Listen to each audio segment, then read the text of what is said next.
Steam users have spent $19 billion on games they've never played.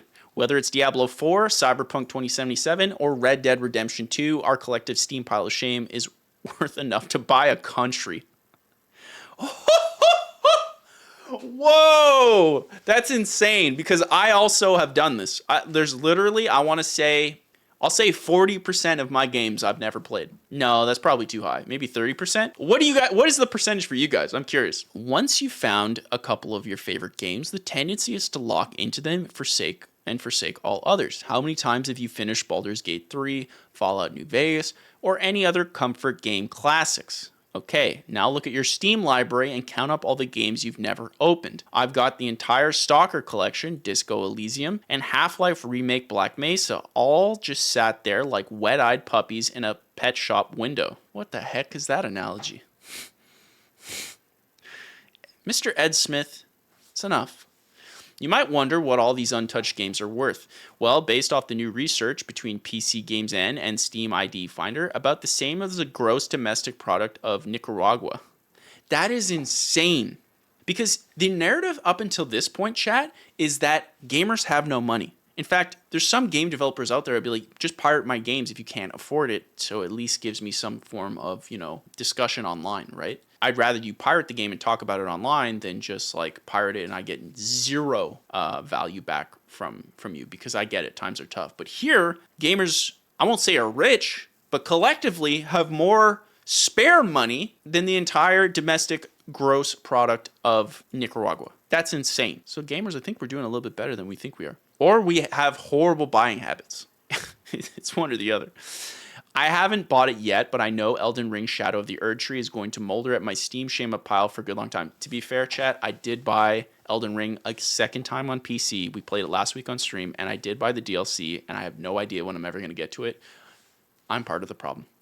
I'm part of the problem, chat. I'm part of the problem. RPGs represent the worst return on investment in my personal library. You buy something massive like The Witcher 3 or Dragon Age, life gets in the way, and before you know it, all those games have been sitting there unloved for weeks, months, and even years.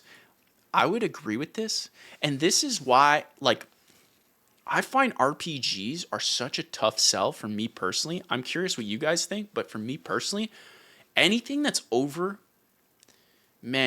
15 hours is that's a commitment. That's a lot of time.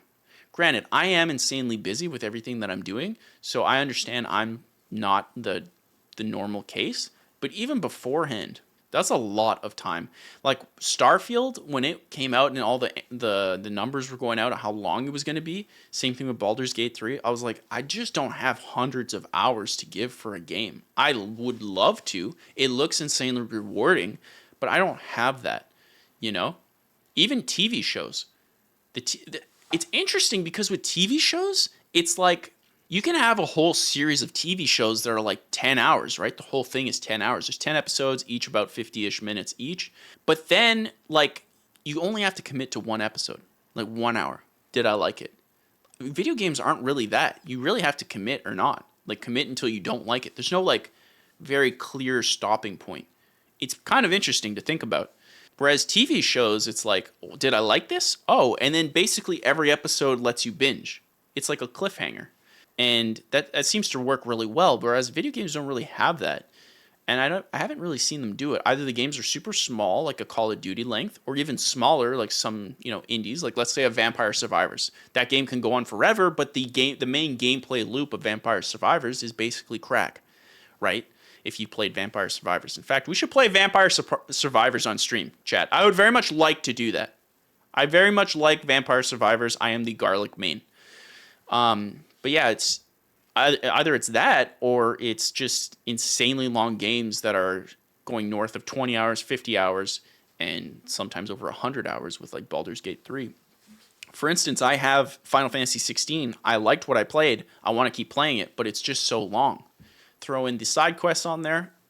It's an interesting discussion. Are games too long for the type of consumers we are today? Because the thing about where we are today, we can't compare the rate at which gamers consume media the same as before the old days. Even to say 2007, as I would say the golden age of gaming. Back then, there was no Netflix. There was Facebook. Not really to the level it is today. There was no like short form content. There was no, I mean, YouTube was there, but it wasn't the giant behemoth it is today. Whereas today, I have so much at my fingertips to be able to play at a moment's notice. Like, there's so much I can do. So, is the answer that games should be longer? Or maybe the game should be shorter and more straight to the point? That would also make them easier to make if they were cheaper. Interesting to think about. I'd be curious what you guys think.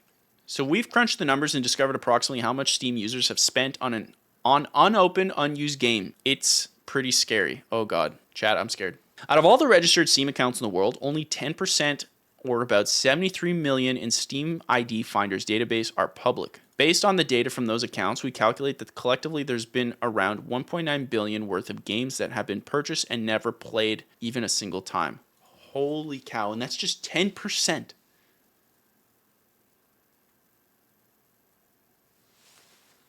$2 billion. Can you imagine Gabe Newell, from CEO of Valve, being told, we just made $2 billion, and him going, what game did we sell? And they said, just a bunch of things that people never play. And he said, so basically we just got a bunch of free money? Yeah, that's exactly what happened.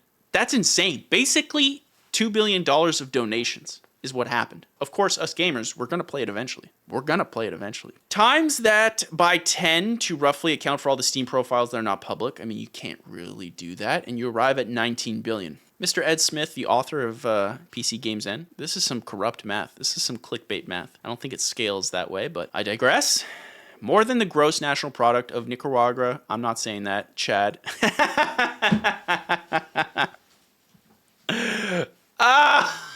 You can find out how much your pile of shame amounts to by popping your Steam username in the widget below. X-Bacon Gaming, between Epic and Steam and Xbox, I have so many unplayed games. Yo, Bacon just reminded me that that's the Epic Game Store is true because you get a gift game like every month. And then the Xbox, I also have quite a few because I'll say this, Xbox game sales are pretty good. A lot of good stuff there. Xbox also does this really interesting thing where if it thinks that you will buy the game, it might give you a personalized, like 75% discount. I remember I put a couple things in my wish list. So this is a pro tip for all of you that are on Xbox. Put stuff in your wish list because every once in a while, Xbox will be like, just for you, this game's 75% off. I'm trying to think of what I'd buy with $19 billion. What would we buy with $19 billion? I tell you, the only thing that would make me happy is if I had a traditional house. I've said this for as long as time to anyone who knows me. A 2-story attached garage house with the white picket fence. Ah, beautiful. I would love that with a nice backyard. I would love that. If it was a 2-bay garage, that'd be even better, where one of the bays is my own home gym and the other one is like for my vehicle. And then if I could just buy food every day. Like if I could go to a restaurant every single day just for dinner and have whatever I want without looking at my wallet. That, to me, that's the dream. I would just give the rest away to the homies. Let them do their thing. Maybe it's enough to buy the Half-Life license from Valve. It's not. Fun developing my own version of Half-Life 3. Definitely. And then download it from Steam and never play it. Oh, I see the meme you were setting up, sir. Well played. Next time you're looking at your library and you're half and half on whether to finally try one of your unplayed games, just picture the gigantic pile of dollar bills sitting there doing nothing, going to waste. Maybe it is time I finally played Time Shift. It's not. I would say, I think it would be super interesting of Valve if they put like the actual dollar amount of how much you spent on your Steam library. Like they just threw it there as a filter. Just like, hey, there's like literally $1,300 worth of games you haven't played. Like, boom. And then when you play a game, it takes that money away. I think that'd be super fascinating. It might actually get people to play their games more. Like, I better play all this. So, that was how much gamers spend on games that they never play. Turns out it's a lot, and we should probably do better.